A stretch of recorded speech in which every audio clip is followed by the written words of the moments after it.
এটি পয়া লগা পথটিৰে গাড়ী মটৰটো দূৰৰে কথা চাঙেৰে চিকিৎসালয়লৈ নিব লগা হয় বেমাৰী। চাওক আমাৰ এক বিশেষ প্ৰতিবেদন। এইটো কামৰূপ জিলাৰ বকো সমষ্টিৰ অন্তৰ্গত বগৰীগুৰি গাঁও পঞ্চায়তৰ বগৰীগুৰিৰ পৰা মালিবাৰী সংযোগী পথ। প্ৰথমতে পথটোৰ অৱস্থা এবাৰ লক্ষ্য কৰক। পথটোৰে এইদৰে চিকিৎসালয়লৈ নিছে এগৰাকী ৰোগীক। সমষ্টিত কংগ্ৰেছ দলৰ বিধায়িকা থকাৰ উপৰিও গাঁও পঞ্চায়তখনতো কংগ্ৰেছ দলৰে প্ৰতিনিধি। ইয়াৰ পিছতো এই উন্নয়ন, ফলত ৰাইজ ক্ষোভিত হৈ ৰাস্তাতে ৰুইছে ভুই। গাঁওখনৰ ৰাইজৰ ফলতে কামৰূপ জিলা মিয়া পৰিষদেও আগন্তুক বিধানসভা নিৰ্বাচনৰ পূৰ্বে পথটো নিৰ্মাণৰ বাবে দাবী তুলিছে, অন্যথা ৰাইজে কৰিব ভোট বৰ্জন।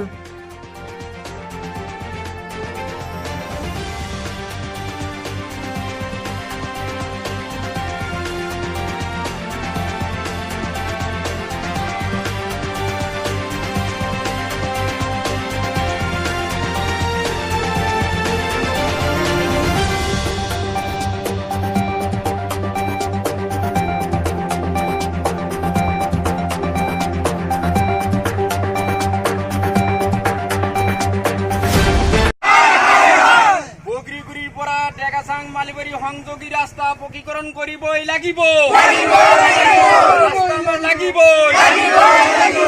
কদৰ্জময় ৰাস্তা পকীকৰণ কৰিবই লাগিব।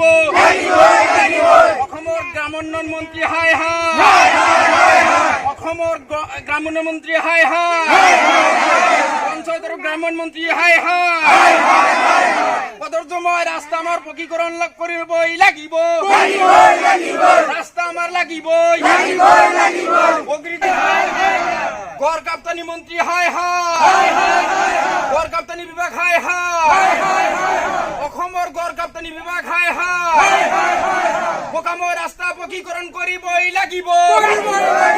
অসম চৰকাৰ হাই হাই, গড় কাপ্তানি বিভাগ হাই হাই, অসমৰ গ্ৰাম উন্নয়ন আৰু গড় কাপ্তানি বিভাগৰ মন্ত্ৰী হাই হাই।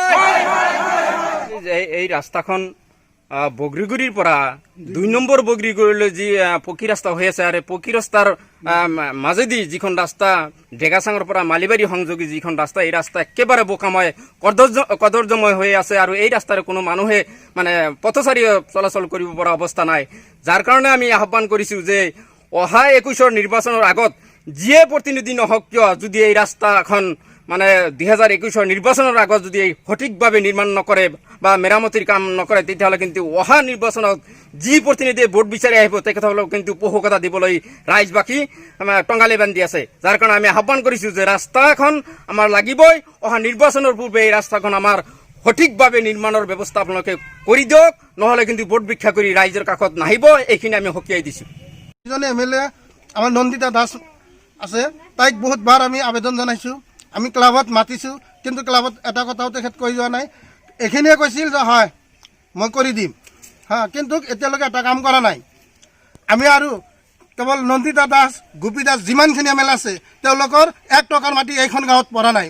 আপোনালোকে জানে যে এটা জাতি উন্নয়ন হ'বলৈ হ'লে তাৰ যাতায়াত ব্যৱস্থাটো সুচল হ'ব লাগিব। ইলেকশ্যন আহিলে বৰ লেকচাৰ মাৰি থাকে, আৰু কেইদিনমান আগত 100% গেৰাণ্টি দিছিল এইখন ৰাস্তা কৰি দিম আমাৰ এই কংগ্ৰেছৰ যিবিলাক নেতাবালী নেতা আছিল, কিন্তু আজিলৈকে এটা খবৰো লোৱা নাই। তাতে তেওঁলোকে অতি সোনকালে এইখন ৰাস্তা মাতি পেলাই মানুহৰ যাতায়াত ব্যৱস্থা সুচল কৰি দিয়ে। এইখন ৰাস্তা দি বগৰীগুৰি হাইস্কুলৰ 59% ল'ৰা ছোৱালী এইখন গাঁৱৰ পৰা যায়। গতিকে কেনেকৈ যাব, যোৱাৰ কোনো ব্যৱস্থা নাই। আপোনালোকৰ জৰিয়তে আমি কৰজোৰে অনুৰোধ কৰিছোঁ, আৰু যদি আমাৰ অনুৰোধ নামানে আমি পিছলৈ বিশেষ ব্যৱস্থা ল'বলৈ সুযোগ হাতত ল'ম। কাৰণ ৰাইজৰ 5 বছৰ মূৰে মূৰে এবাৰকৈ সুযোগ ৰাইজৰ হাতত আহে, তেতিয়া ৰাইজে চিন্তা কৰিব আমি কাক ক'ত দিব লাগে। গতিকে আপোনালোকৰ মিডিয়াৰ জৰিয়তে আমি গোটেই ৰাইজ, ডেগাচানবাসী ৰাইজ আমি অনুৰোধ কৰিছোঁ, এইটো আমাৰ এটা ডাঙৰ সমস্যা। আমি চৰকাৰৰ তাত কোনোদিন যোৱা নাই আমাৰ এটা ঘৰ লাগে, কোনোদিন যোৱা নাই কলপত্ৰ লাগে, কোনোদিন যোৱা নাই পুখুৰীৰ লোন লাগে মাথো আমাৰ ৰাস্তা। গতিকে আমি আপোনালোকৰ এই মিডিয়াৰ জৰিয়তে অনুৰোধ জনাইছোঁ যাতে অতি সোনকালে আমাৰ এইখন ৰাস্তা ভাল কৰি দিয়ে।